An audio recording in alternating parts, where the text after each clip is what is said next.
Einar Andri, þið hafið væntanlega byrjað strax í gærkvöldi eða í morgun að vinna svona úr leiknum í gær á móti Svíum. Já, já, kannski fyrsta lagi bara frábært að fá handbolta.is hérna út til okkar.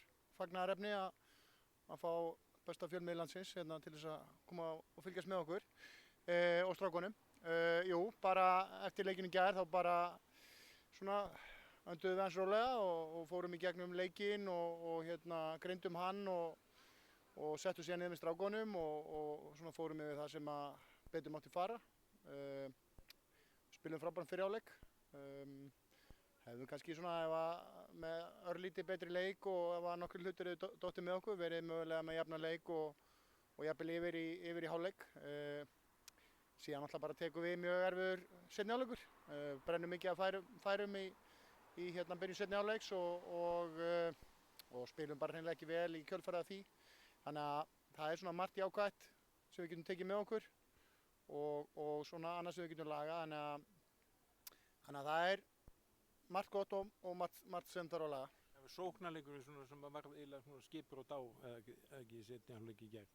Jú, svona kannski svona svolítið heilt yfir, það fór að líða á leikinn, svona, jú, vörnin stóð alveg á köflum, en svo komu svona einstaklingsmistök varnarlega sem vorum að tapa mönnum 1-1 og svona, já, það sem við gátum gert betur.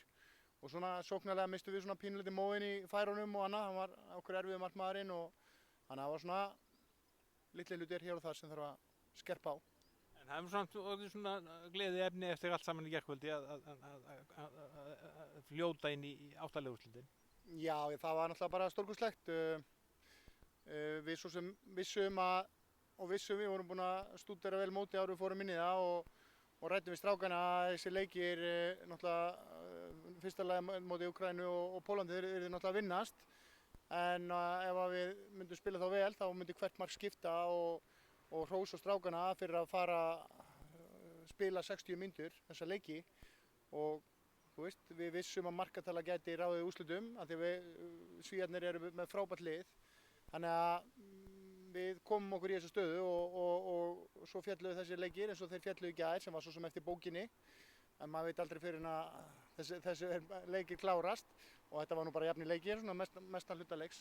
En það var bara, já, það var fagnað, hérna við vorum að klára að borða, þetta var að klárast og menn sátu svolítið lengur og fylgdust með í símanum og þannig að menn eru bara virkilega stoltir og glaðir að vera komnir í áttalega úrslit. Já, og þar með náttúrulega er engin vafi á því að Ísland verður með á heimsmeistaramóti 21 árslandsliða næsta ári sem er náttúrulega mjög stór áfangi. Já, það var náttúrulega bara svona stóra markmiðið fyrir mótið, það var að tryggja liðinu inn á heimsmeistaramót og það var bara verðugt verkefni, virkilega sterkt mót, þannig að það var, við gátum, það var mörg að fagna í gær.